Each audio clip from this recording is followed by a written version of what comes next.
kasih dimanapun saudara berada. Kembali kita berjumpa di dalam ibadah doa pagi. Kita percaya kita semua merindukan kehadiran Tuhan, merindukan Tuhan melawat setiap kita. Mari kita bersama-sama untuk menghadap hadirat Tuhan, mencari Tuhan di pagi hari yang indah ini. Kita akan mulai ibadah dengan berdoa. Bapa kami yang di surga, kami percaya Tuhan, Engkau Tuhan, hadir Tuhan di tengah-tengah kami, untuk kami Tuhan dapat merasakan kasih-Mu Tuhan lebih lagi. Untuk kami Tuhan dapat Tuhan merasakan Tuhan hadirat-Mu ya Bapa. Kami percaya Tuhan, 2-3 orang berkumpul dalam nama-Mu ya Bapa, Engkau hadir di tengah-tengah kami ya Bapa. Kami Tuhan rindu Tuhan menyembah-Mu ya Bapa. Kami rindu memuji-Mu ya Tuhan. Terima kasih Yesus. Hanya di dalam nama Yesus kami berdoa dan mengucap syukur. Haleluya. Amin.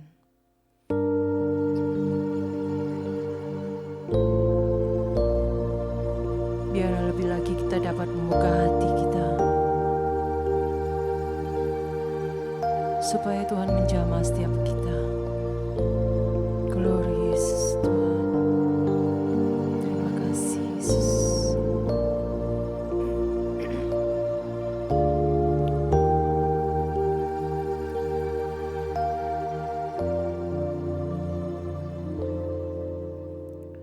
Hanya Kau tempatku berlindung, hanya Engkau laguku dan kekuatanku. Izinkanlah ku datang menyembah, membawa syukurku.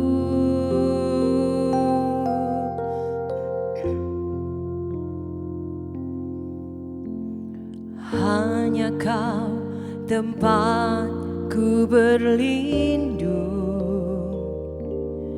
hanya Engkau laguku dan kekuatanku. Izinkanlah ku datang menyembah, membawa syukurku.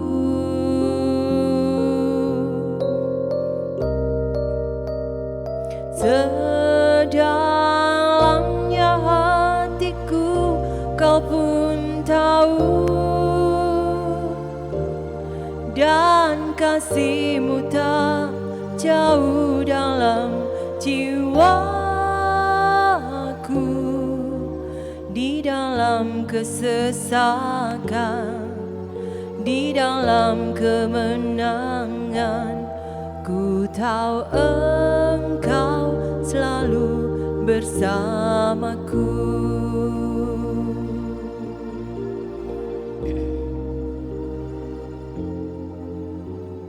Hanya Kau tempatku berlindung, hanya Engkau laguku dan kekuatanku.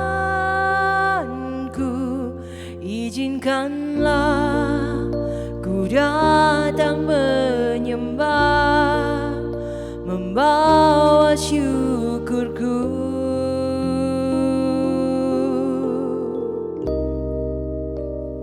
Sedalamnya hatiku Kau pun tahu, dan kasih-Mu tak jauh dalam jiwaku. Di dalam kesesakan, di dalam kemenangan, ku tahu Engkau selalu bersamaku. Mari lebih lagi pujikan. Hanya Kau tempatku berlindung, hanya Engkau laguku dan kekuatanku, izinkanlah ku datang menyembah, membawa syukurku.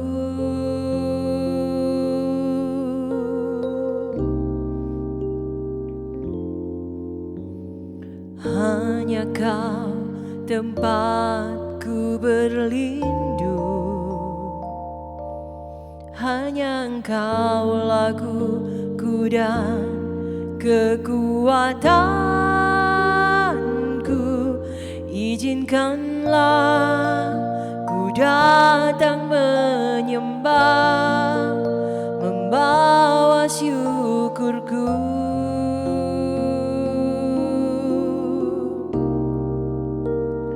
Sedalamnya hatiku Kau pun tahu, dan kasih-Mu tak jauh dalam jiwaku. Di dalam kesesakan, di dalam kemenangan, ku tahu Engkau selalu bersamaku. Sedalamnya hatiku Kau pun tahu, dan kasih-Mu tak jauh dalam jiwaku. Di dalam kesesakan, di dalam kemenangan, ku tahu Engkau selalu bersamaku. Sedalamnya hatiku Kau pun tahu, dan kasih-Mu tak jauh dalam jiwaku. Di dalam kesesakan, di dalam kemenangan, ku tahu Engkau selalu bersamaku. Sedalamnya hatiku Kau pun tahu, dan kasih-Mu tak jauh dalam jiwaku. Di dalam kesesakan, di dalam kemenangan, ku tahu Engkau selalu bersamaku. Sedalamnya hatiku Kau pun tahu, dan kasih-Mu tak jauh dalam jiwaku. Di dalam kesesakan, di dalam kemenangan, ku tahu Engkau selalu bersamaku. Sedalamnya hatiku Kau pun tahu, dan kasih-Mu tak jauh dalam jiwaku. Di dalam kesesakan, di dalam kemenangan, ku tahu Engkau selalu bersamaku. Di dalam kesesakan, di dalam kemenangan, ku tahu Engkau selalu bersamaku. Di dalam kesesakan, di dalam kemenangan. Ku tahu Engkau selalu bersamaku.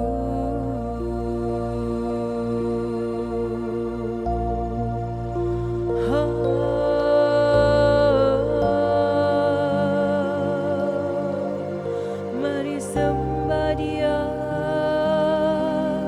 Haleluya. Kami tahu Tuhan, Kau selalu bersama kami di dalam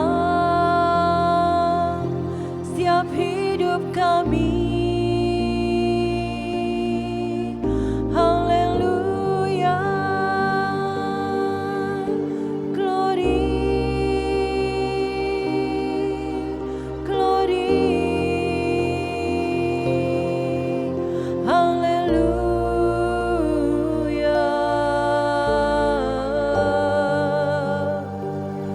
Terima kasih Tuhan. Terima kasih Tuhan. Haleluya. Glory, glory, glory, glory. Haleluya. Kami bawa syukur kami Tuhan, penyembahan kami kepadamu. Haleluya, haleluya. Glory, glory, glory, glory, glory, glory, glory, glory, glory, glory. Haleluya.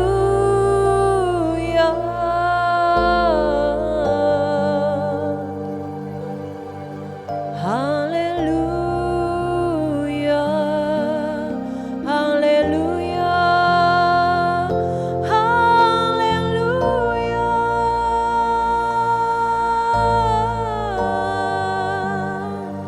Kami bersyukur Tuhan. Kami bersyukur Tuhan. Terima kasih Tuhan. Haleluya. Sebab hanya Kau Tuhan tempat kami berlindung. Hanya Kau Tuhan tempat kami berlindung. Haleluya. Glory, glory, glory, glory.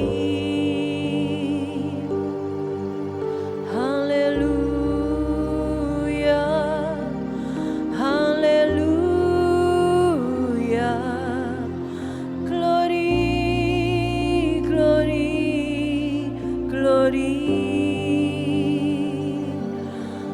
Haleluya. Haleluya. Glory. Kami rindu memuji-Mu lebih lagi ya Bapa. Terima kasih Yesus. Hanya Kau tempatku berlindung. Hanya Engkau laguku dan kekuatanku. Izinkanlah ku datang menyembah, membawa syukurku.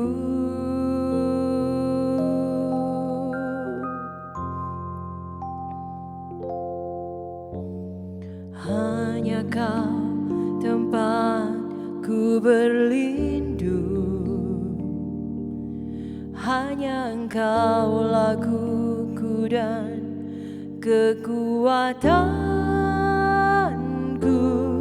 Izinkanlah ku datang menyembah, membawa syukurku.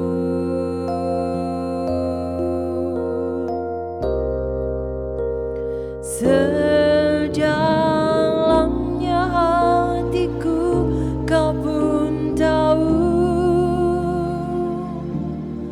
dan kasih-Mu tak jauh dalam jiwaku. Di dalam kesesakan, di dalam kemenangan, ku tahu Engkau selalu bersamaku. Sedalamnya hatiku Kau pun tahu, dan kasih-Mu tak jauh dalam jiwaku. Di dalam kesesakan, di dalam kemenangan, ku tahu Engkau selalu bersamaku. Sedalamnya hatiku Kau pun tahu, dan kasih-Mu tak jauh dalam jiwaku. Di dalam kesesakan, di dalam kemenangan, ku tahu Engkau selalu bersamaku. Di dalam kesesakan, di dalam kemenangan, ku tahu Engkau selalu bersamaku. Di dalam kesesakan, di dalam kemenangan, ku tahu Engkau selalu bersamaku.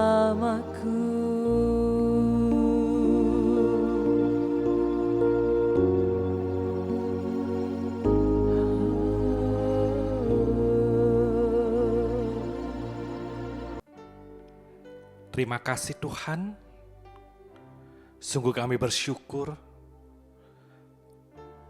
punya Allah yang sangat baik dan teramat baik buat setiap anak-anak Tuhan yang selalu mencari akan Engkau. Betapa hati kami dipenuhi dengan sukacita Tuhan saat kami boleh datang menghadap hadirat-Mu. Terlebih Tuhan, kami sudah menikmati pujian penyembahan yang boleh menyegarkan setiap hati kami, memulihkan hidup kami. Tiba saatnya Tuhan, kami akan mendengarkan firman-Mu, di mana Engkau sendiri yang akan berbicara bagi setiap kami Tuhan. Kuduskan hamba-Mu, sucikan hamba-Mu, dan biarlah otoritas kuasa-Mu turun memenuhi hamba-Mu dari ujung rambut sampai telapak kaki hamba-Mu. Sehingga setiap firman yang boleh hamba-Mu sampaikan, semuanya seturut rencana dan kehendak Tuhan. Urapi juga Tuhan tuh setiap umat-Mu dimanapun mereka berada. Meskipun ibadah ini secara online, tapi kami percaya kuasa Tuhan angkat sanggup penjama untuk setiap umat-Mu dimanapun mereka berada. Dan kami berdoa saat ini, jika masih ada kuasa-kuasa kegelapan, penguasa-penguasa di udara, dan roh-roh yang bukan daripada Tuhan, yang mengganggu saat kami mendengarkan firman-Mu, baik itu roh ngantuk, roh tidak segenap hati, kami hancurkan dalam nama Yesus. Dan biarlah kuasa roh-Mu yang hanya memenuhi setiap hidup kami. Kami mau duduk tenang di hadapan-Mu Tuhan. Kami mau dengar-dengaran baik-baik akan suara-Mu hari ini. Sehingga suara-Mu itu boleh menguatkan setiap kami. Untuk kami terus melangkah di dalam-Mu. Sebab kami tahu dan percaya hanya suara Tuhan yang akan menuntun setiap hidup kami untuk menuju kemenangan demi kemenangan. Kami tak takut akan suara-suara yang lain Tuhan. Baik itu suara dunia, tapi kami mau ikuti suara-Mu yang akan menuntun setiap hidup kami. Terima kasih Bapa, terima kasih. Kami siap menyambut firman-Mu dengan penuh sukacita. Dan kami percaya saat kami mendengarkan firman Tuhan dengan baik-baik, kami akan sanggup melakukannya dengan terbaik bagi nama Tuhan. Terima kasih Bapa. Hanya di dalam nama Tuhan Yesus kami sudah berdoa dan siap mendengarkan firman Tuhan. Haleluya, haleluya, haleluya.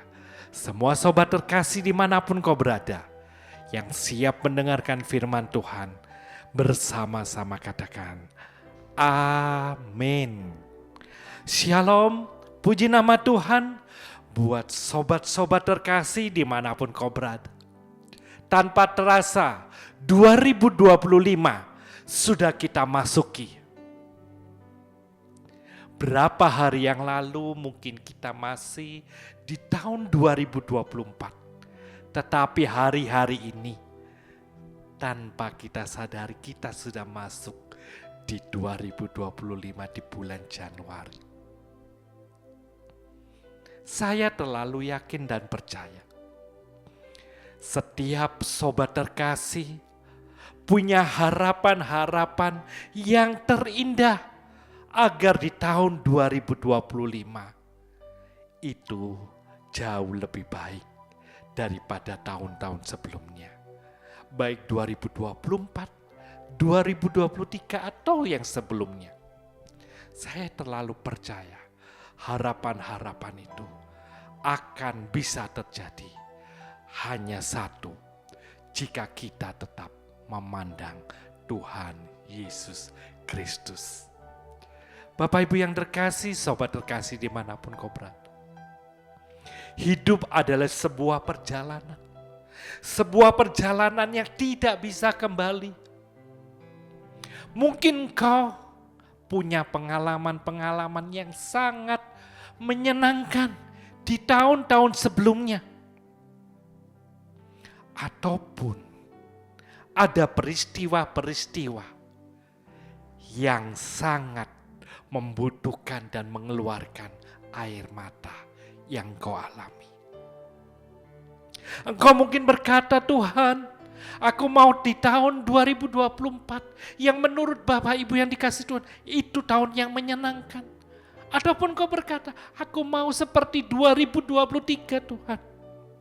Karena tahun-tahun itu adalah tahun yang sangat membanggakan buat saudara. Tuhan berkata, tidak bisa. Ataupun kau berkata, Tuhan, aku gak mau kejadian seperti tahun lalu. Akan terjadi lagi di tahun 2025. Karena hidup harus tetap melangkah. Dan hidup di tahun 2025. Siap tidak siap. Mau tidak mau. kita harus jalani. Mungkin banyak di tahun-tahun sebelumnya peristiwa-peristiwa menyenangkan buat hidup pribadi, hidup keluargamu, hidup prestasi kerjamu, hidupmu di dalam Tuhan. Ataupun banyak di tahun-tahun sebelumnya, banyak peristiwa-peristiwa yang harus saudara mencucurkan air mata.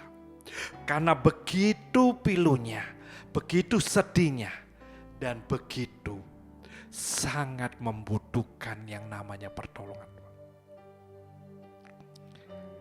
Saya mau mengatakan hari ini, peristiwa menyenangkan, peristiwa menyedihkan yang terjadi tahun-tahun sebelumnya, itu hanyalah sebuah kenangan yang harus kita hadapi, yang harus kita jalani, justru adalah hari ini dan hari-hari selanjutnya. Di tahun 2025 ataupun di tahun-tahun mendatang. Karena itu, jika engkau mungkin secara prestasi di sekolahmu, di pekerjaanmu, engkau mencapai yang terbaik. Ataupun mungkin tahun 2024 bukan tahun yang baik buat Bapak Ibu. Ini waktunya saudara yang dikasih Tuhan, 2025. Kita adakan, kita lakukan yang namanya revolusi kehidupan. Revolusi sendiri kalau kita artikan, Bapak Ibu yang dikasih Tuhan, kita bisa tahu apa itu revolusi sendiri.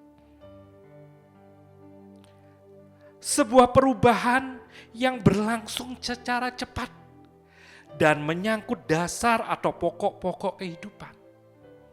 Itu kalau kita lihat arti revolusi secara umum. Kalau engkau googling bisa engkau lihat. Apa itu revolusi? Saudara yang dikasih Tuhan, hari-hari ini kita harus berubah secepatnya.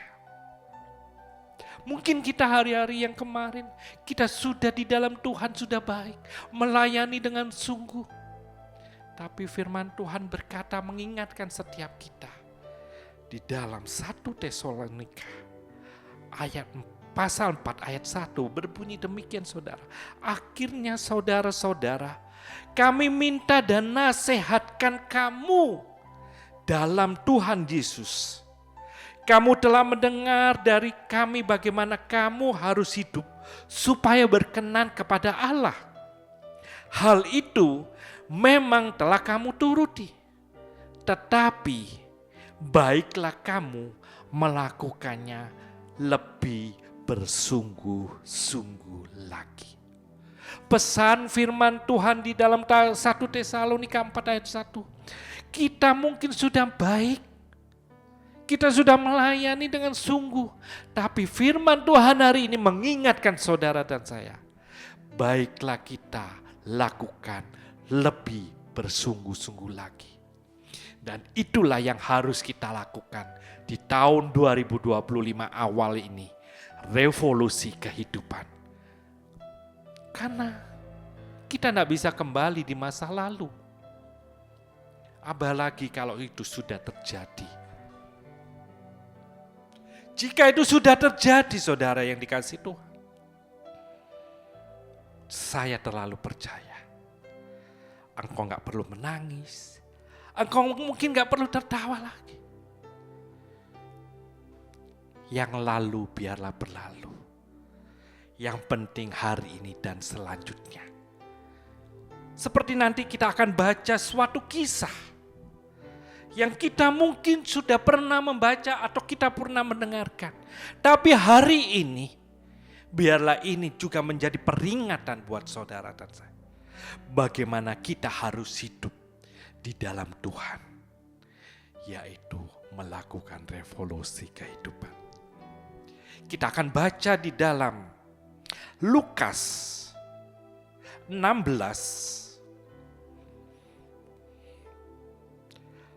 ayatnya yang ke-19.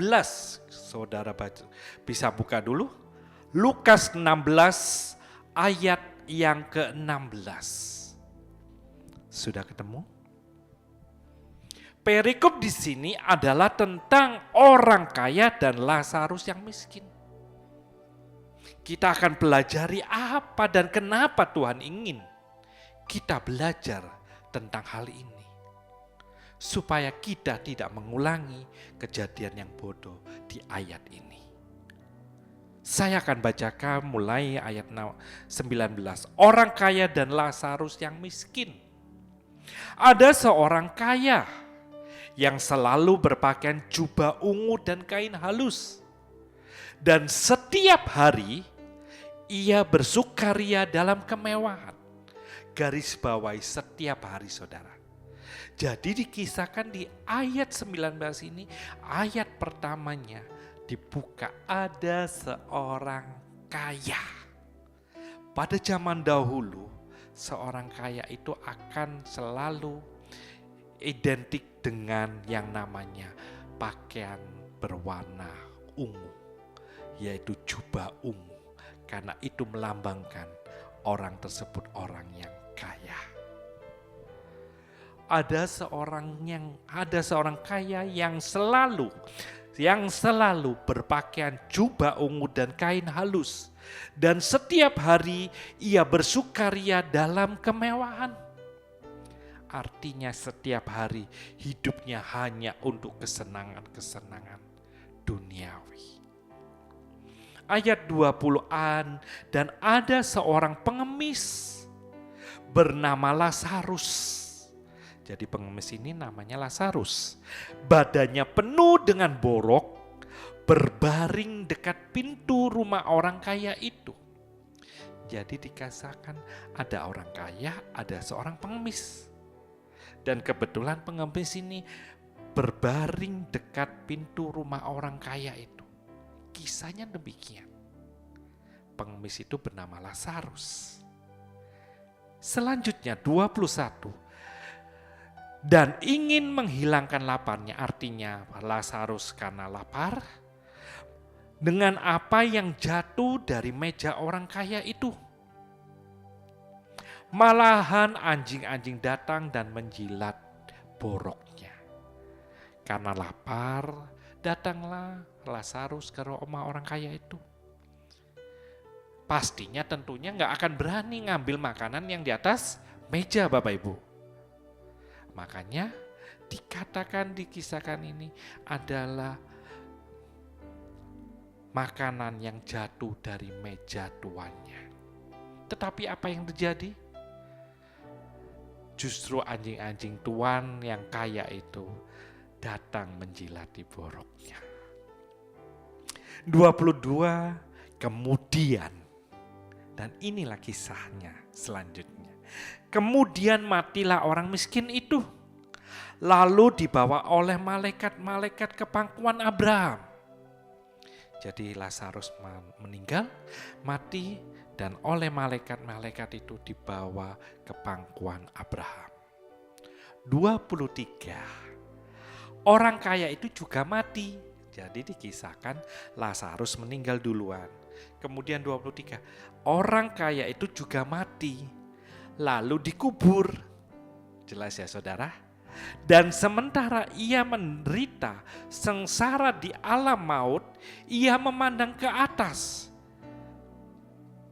Dan dari jauh dilihatnya Abraham dan Lazarus duduk di pangkuannya. Dia lihat ketika dia ada dalam dapur kesengsaraan, yaitu alam maut. Orang kaya itu melihat, loh itu kan Lazarus, loh itu kan pengemis yang di dekat rumahku. Dia ada bersama Abraham. Coba aku mau ngomong, karena kan dia pernah ambil makanan di rumahku.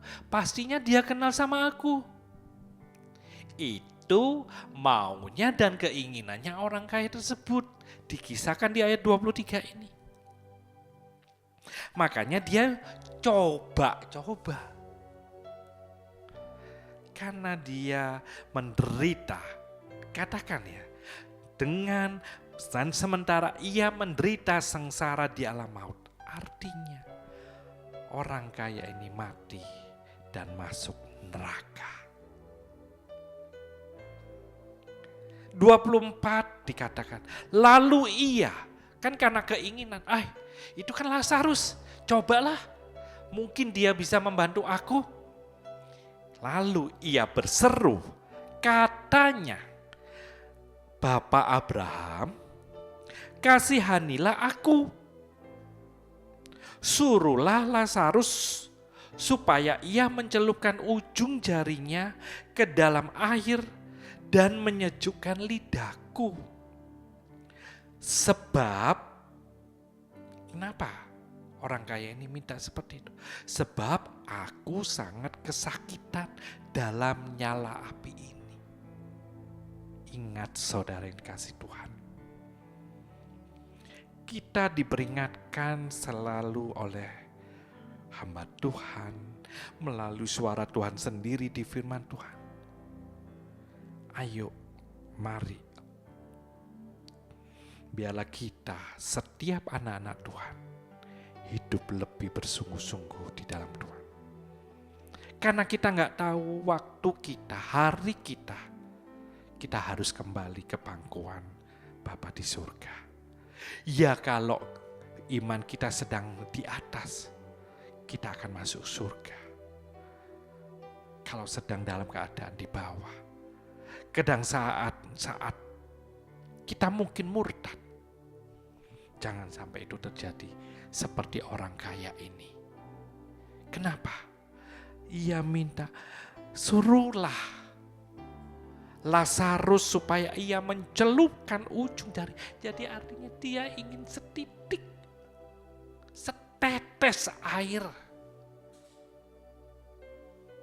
Saudara bayangkan betapa menderitanya orang ini ada di neraka. Bahkan dia ingin cuma setetes air, saudara yang dikasih Tuhan, untuk supaya menyejukkan lidahnya. Sebab ia sangat kesakitan di dalam neraka. Tetapi apa jawaban Abraham? 25 kita ikuti. Tetapi Abraham berkata, dia berkata kepada orang kaya ini, ingatlah bahwa engkau telah menerima segala yang baik sewaktu hidupmu, sedangkan Lazarus segala yang buruk. Sekarang ia mendapat hiburan dan engkau sangat menderita. Abraham menjawab, hei orang kaya, sewaktu di dunia kan hidupmu sudah enak. Kamu kaya, kamu bisa pesta pora setiap hari. Lazarus apa? Hanya seorang pengemis dan dia makan pun bukan dari hidangan yang di atas meja, tapi hidangan yang sisa-sisa. Dia sangat menderita waktu di dunia. Itu jawaban Abraham. Pertanyaan mungkin muncul di hidup kita atau di pikiran kita saat ini. Loh, berarti kita orang Kristen enggak boleh kaya dong. Yang menjadi pokok utama di sini, yang pasti orang di dalam Tuhan pasti diberkati Tuhan. Tapi bagaimana hidup kita harus bijak menggunakan berkat daripada Tuhan. Memang mungkin gak dikisahkan di kisah ini secara detail. Bagaimana orang kaya itu hidup selama di dunia ini. Mungkin dia jahat, mungkin dia juga sering ngambil bunga dari pinjaman-pinjaman. Gak dikisahkan, tapi kisahnya akhirnya pada saat meninggal dia masuk neraka. Karena saya terlalu percaya orang yang di dalam Tuhan pasti diberkati. Itu janji Tuhan. Tapi orang yang di dalam Tuhan seperti apa? orang yang selalu mengutamakan Tuhan. Dan ketika diberkati pun, berkat itu akan menjadi berkat bagi orang lain. Karena saudara dan saya diberkati oleh Tuhan untuk memberkati orang lain. Diberkati untuk menjadi berkat. Jadi bukan masalah orang Kristen nggak boleh kaya, siapa bilang? Pasti saudara dan saya akan diberkati. Asal kita benar di dalam Tuhan. Tetapi mungkin dalam kisah hidupnya orang kaya ini tidak dekat Tuhan, tidak menggunakan hartanya dengan bijaksana. Dia melakukan hanya kesenangan-kesenangan duniawi. Dan akhirnya itulah yang terjadi. Dan 26 ini dikisahkan lebih lagi. Selain daripada itu, jadi selain yang tadi disebutkan oleh Abraham, bahwa engkau sudah enak di dunia ini. Itu alasan klise menurut saya untuk Abraham. Tapi ini yang sebenarnya terjadi di ayat 26. Selain daripada itu, di antara kami, artinya di antara orang kaya dan Lazarus dengan Abraham itu, di antara kami dan engkau terbentang jurang yang tak terseberangi. Supaya mereka yang mau pergi dari sini kepadamu, ataupun mereka yang mau datang dari situ kepada kami, tidak dapat menyeberang. Yang seperti apa yang dimaksud? Abraham ngomong, engkau semasa hidup sudah enak, Lazarus kan harus menderita. Itu hanya alasan klise. Tapi yang sebenarnya di ayat 26 inilah pokok inti jawaban dari Abraham untuk orang kaya. Ada jurang yang tidak terseberangi antara neraka dan surga. Artinya tidak bisa kita yang ada di neraka terus kita bisa pindah ke surga. Selanjutnya 27, kata orang itu, jadi oke, baiklah. 27 dikatakan ini, kata orang itu, kalau demikian aku minta kepadamu Bapa, supaya engkau menyuruh dia ke rumah ayahku. Loh untuk apa?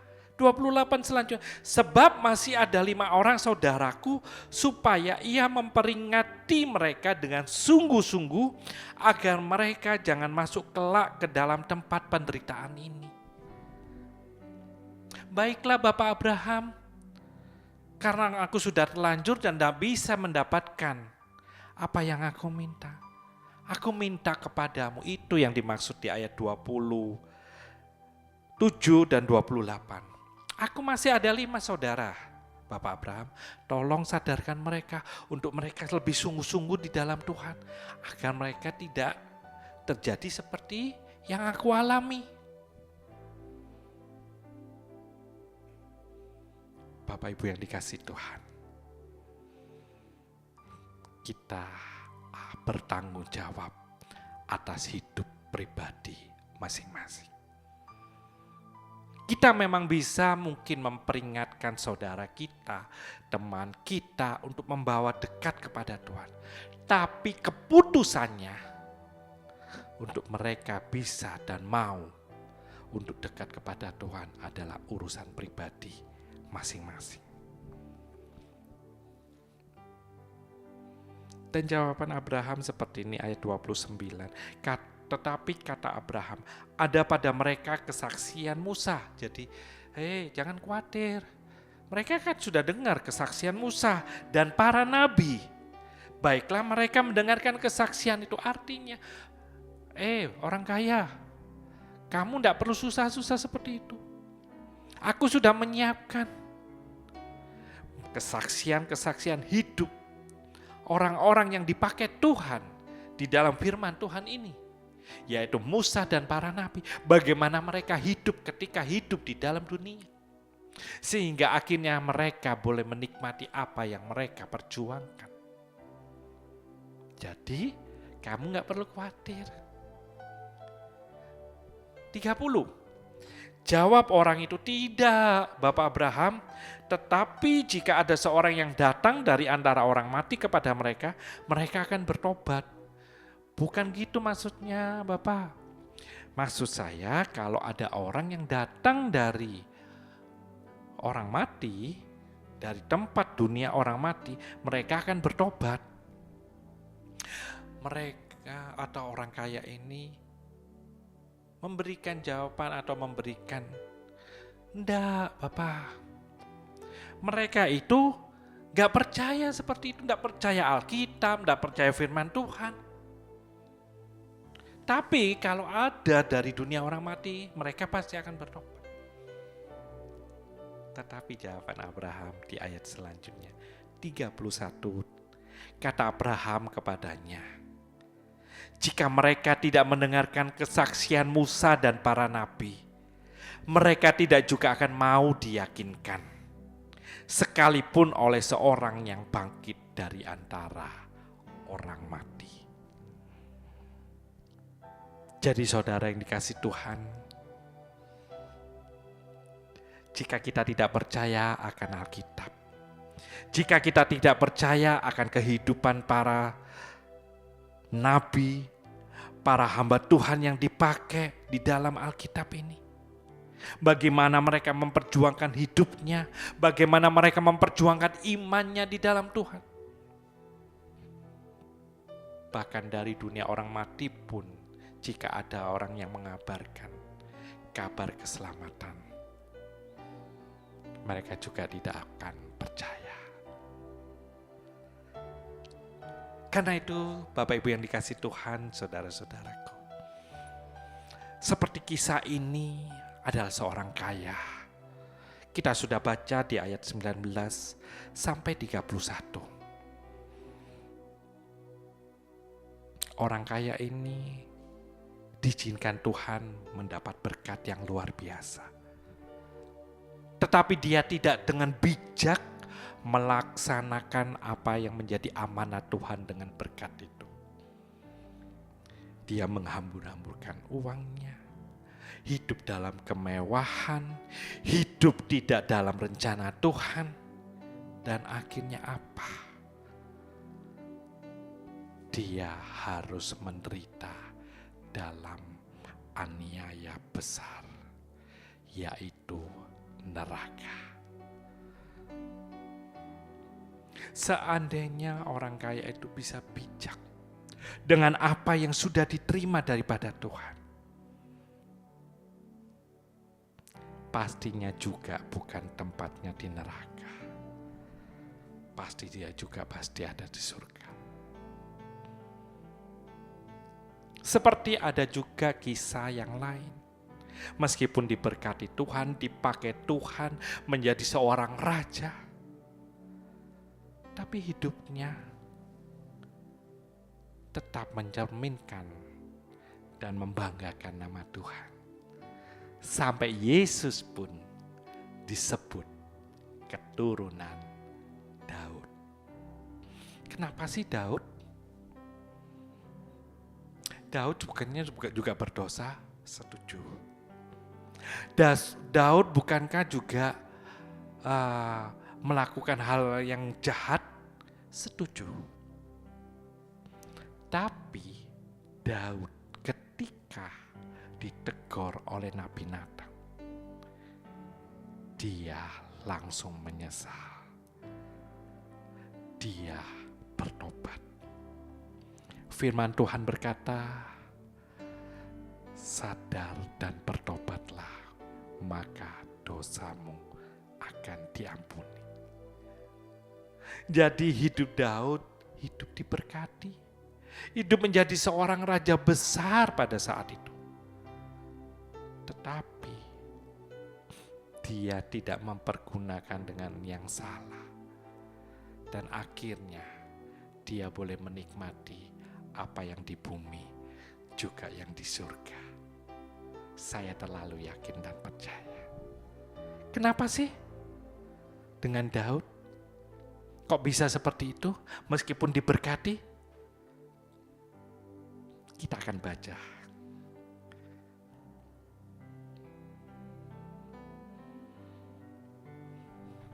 di dalam 2 Samuel 7, saudara bisa buka dan siapkan.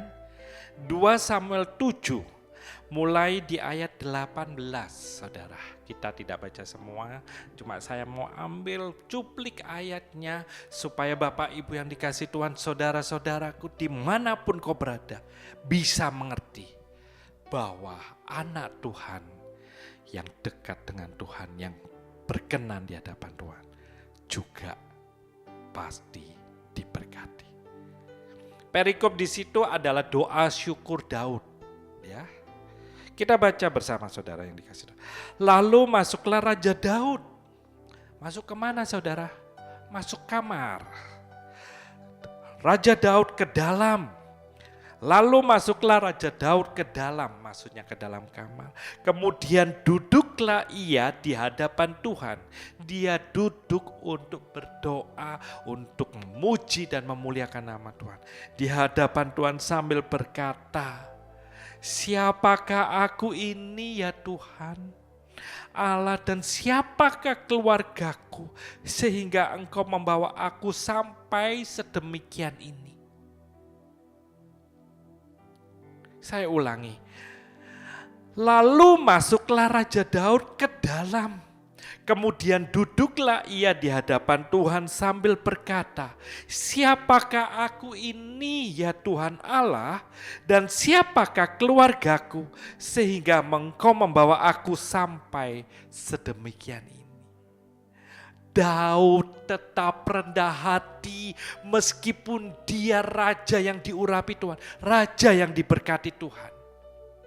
Dia berkata, Tuhan, siapa aku ini sampai Engkau bawa aku dan keluargamu sedemikian luar biasa. Daud tahu siapa Tuhannya, siapa yang mengkokohkan kerajaannya. Hanya karena Tuhan, kerajaannya bisa tetap kokoh. Itu Daud sangat-sangat tahu. Makanya Tuhan sangat menyenangi dan menyukai Daud.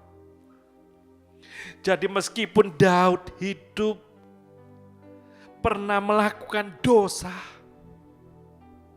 mengambil istri dari panglimanya sendiri, yaitu Batseba,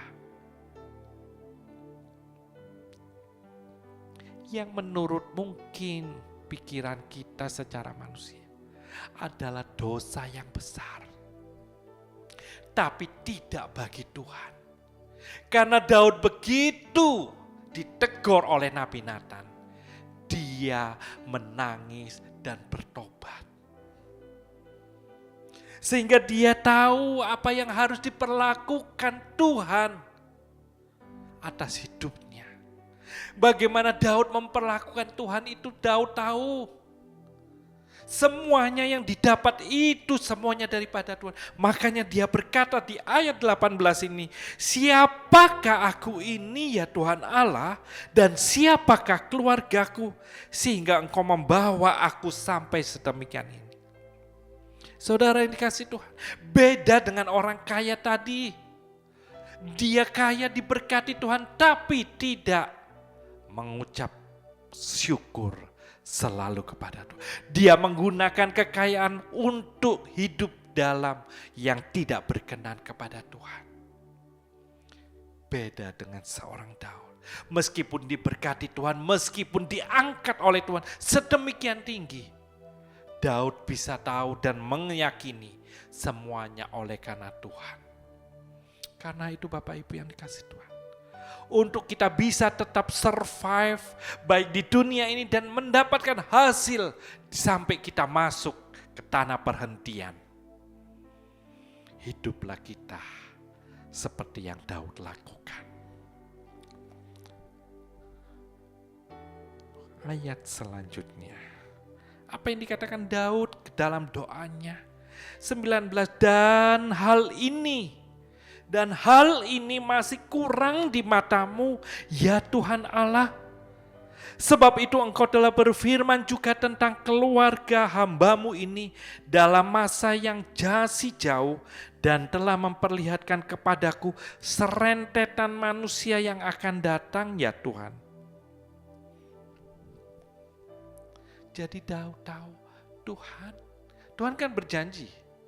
Daud kan punya keinginan, aku mau mendirikan bait Allah. Tapi karena tangannya adalah tangan yang berlumur darah, Daud tidak diizinkan oleh Tuhan untuk mendirikan. Tapi karena sudah ada keinginan dari Daud yang mulia ini, akhirnya terjadilah apa yang dijanjikan Tuhan, bahwa tanah dan keluarganya akan tetap kokoh selama-lamanya. Bahkan Salomo, anak Daud, yang akhirnya diizinkan mendirikan bait Allah. Jadi Daud berkata demikian, engkau memperlihatkan kepadaku serentetan manusia yang akan datang ya Tuhan Allah. Dia tahu anak cucunya pasti diberkati, kerajaannya pasti akan tetap kokoh. Itu janji Tuhan kepada Daud.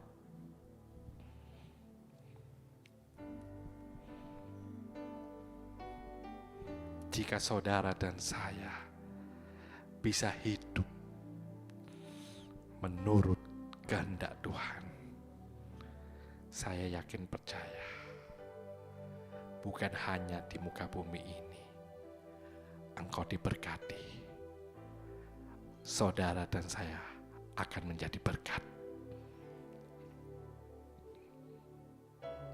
20 dikatakan, apa yang dapat dikatakan Daud kepadamu? Lebih lagi daripada itu, bukankah engkau yang mengenal hamba-Mu ini ya Tuhan Allah? Daud tahu siapa aku ini. Engkau yang mengenal hamba-Mu ini ya Tuhan Allah. 21, oleh karena firman-Mu dan menurut hati-Mu, engkau telah melakukan segala perkara yang besar ini dengan memberitahukannya kepada hamba-Mu ini. Daud tahu betapa semua yang dimilikinya, semua yang dianugerahkan Tuhan, itu daripada Tuhan. Sehingga dia berkata, oleh karena firman-Mu dan menurut hati-Mu, engkau telah melakukan segala perkara yang besar ini dengan memberitahukannya kepada hamba-Mu ini. 22, sebab itu engkau besar ya Tuhan Allah, sebab tidak ada yang sama seperti engkau, dan tidak ada Allah selain engkau, menurut segala yang kami tangkap dengan telinga kami. Itulah yang dilakukan Daud. Dia diberkati, dia menjadi kaya, dia menjadi seorang raja, dan bahkan anak cucunya diberkati oleh karena Daud. Dan sampai hari ini, Israel menjadi negara kesayangan daripada Tuhan. Itu juga karena Daud. Saudara yang dikasihi Tuhan, bukan orang Kristen itu tidak boleh kaya, bukan orang Kristen itu tidak boleh diberkati. Yang menjadi pokok permasalahan adalah bagaimana berkat yang daripada Tuhan itu bisa menjadi berkat untuk orang lain. Dan kita bisa mempertanggungjawabkan apa yang menjadi berkat daripada Tuhan. Tidak seperti orang kaya ini. Dia ingin, Bapak Abraham, aku ingin 1 tetes air aja. Aku sangat menderita di sini. Dia baru sadar ketika ada di neraka. Biarlah saudara yang dikasihi Tuhan dimanapun kau berada. Seperti saya katakan di awal tadi, hidup adalah sebuah perjalanan yang tidak bisa kembali lagi. Apa yang kita lakukan di belakang itu adalah menjadi masa lalu. Kita tidak bisa berkata ketika kita mungkin baru sadar ketika kita jatuh. Kalau kita masih ada di dunia nih, kita masih ada kesempatan untuk sadar dan bertobat. Tapi bagaimana kalau seperti orang kaya ini sudah meninggal? Kalau sudah meninggal berarti semuanya selesai. Karena itu Bapak Ibu yang dikasihi Tuhan, selama kita masih diizinkan oleh Tuhan di tahun 2025 ini bisa tetap tekun teguh berdiri di dalam Tuhan. Biarlah kita boleh mempergunakan semua yang apa kita dapat daripada Tuhan untuk kemuliaan nama Tuhan. Kenapa? Seperti pelajaran dari orang kaya ini. Dia baru sadar ketika dia meninggal. Ketika dia ada di dalam neraka, sudah terlambat. Tidak ada pengampunan lagi bagi mereka yang sudah ada di dalam neraka. Bahkan permintaannya pun untuk mereka bisa, untuk orang ini bisa menyadarkan keluarganya supaya tidak ada di neraka, juga tidak dikabulkan. Yang artinya biarlah setiap saudara dan saya di tahun 2025 ini mengadakan revolusi kehidupan. Jika kita sudah sungguh-sungguh seperti ayat tadi 1 Tesalonika 4 ayat 1, lebih bersungguh-sungguh lagi. Jika engkau mungkin tahun-tahun kemarin sudah mulai jauh daripada Tuhan, bahkan mungkin mundur daripada Tuhan, ini waktunya dan ini saatnya saudara yang dikasih Tuhan, mumpung masih awal tahun 2025, rasakan dan adakan revolusi kehidupan seperti yang Daud lakukan. Saudara yang dikasih Tuhan, jangan kita menyesal ketika dalam suatu keadaan. Kita baru sadar, oh iya, aku perlu Tuhan. Biarlah setiap waktu, setiap saat, kita boleh tahu dan kita boleh rasakan apakah kehidupan kita boleh memuliakan nama Tuhan.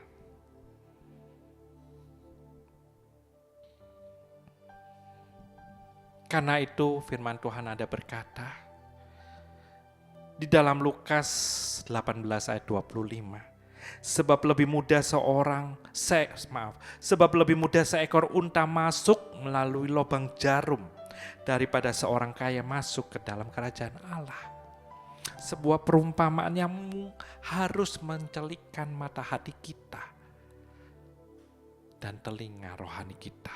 Sebab lebih mudah seekor unta masuk melalui lubang jarum daripada seorang kaya masuk ke dalam kerajaan Allah. Masuk akal enggak ayat ini? Enggak masuk akal, saudara. Bagaimana seekor unta yang begitu besar bisa masuk dalam lubang jarum? Tetapi itu menggambarkan betapa susahnya orang kaya masuk ke dalam kerajaan Allah, masuk ke dalam kerajaan surga. Karena mereka lebih mengutamakan kekayaan mereka. Mereka boleh menikmati hidupnya. Mereka lupa bahwa berkat daripada Tuhan. Tuhan bisa memberi, bisa mengambil. Makanya sebuah gambaran di dalam Lukas 18 ayat 25 menjadi peringatan buat saudara dan saya. Kita boleh kaya, kita boleh diberkati Tuhan. Tapi biarlah berkat daripada Tuhan kita gunakan menjadi seorang yang bijaksana. Untuk kita boleh tetap menomorsatukan Tuhan seperti Daud. Dia tahu apa yang dilakukannya. Bahkan sampai hari ini Daud boleh berdiri untuk boleh memimpin sebuah kerajaan itu. Karena Tuhan dia berkata, dia tahu di ayat yang tadi kita sempat baca. Di dalam 2 Samuel 7 tadi. Dia tahu sampai hari ini dia boleh berdiri, dia boleh memimpin itu semuanya karena Tuhan. Biarlah kita boleh tetap rendah hati.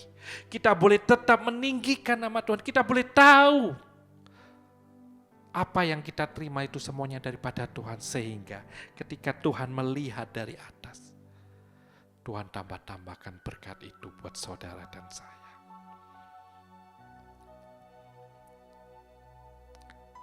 Lukas 12 ayat 15 berkata demikian. Kata Yesus, katanya lagi kepada mereka, berjaga-jagalah dan waspadalah terhadap segala ketamakan. Sebab walaupun seorang berlimpah-limpah hartanya, hidupnya tidaklah tergantung daripada kekayaan itu. Lukas 12 ayat 15. Sebuah peringatan buat saudara dan saya untuk kita tidak boleh tamak. Kita harus tetap rendah hati. Jika kita diberkati, biarlah berkat itu untuk kemuliaan nama Tuhan. Lalu apa yang harus kami lakukan? Mungkin saudara bertanya. Berarti aku nggak usah minta diberkati dong. Berarti aku nggak usah kaya dong. Lebih baik aku miskin. Salah juga saudara. Kan mungkin saudara pernah dengar kalau ada pendeta gemuk, itu berkat Tuhan, uangnya Tuhan dipakai untuk makan-makan terus. Tapi kalau ada pendeta kurus misalnya, enggak mencerminkan hamba Tuhan yang diberkati, repot juga. Ya, mungkin saudara pernah dengar guyonan ini. Kalau kita lihat hamba Tuhan gemuk gitu, itu pasti makan uangnya Tuhan nih.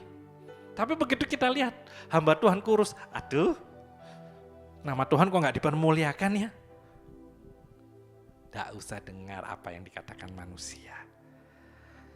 Biarlah hari ini, jika kita sudah dengar firman ini, menjadi koreksi buat hidup saudara dan saya.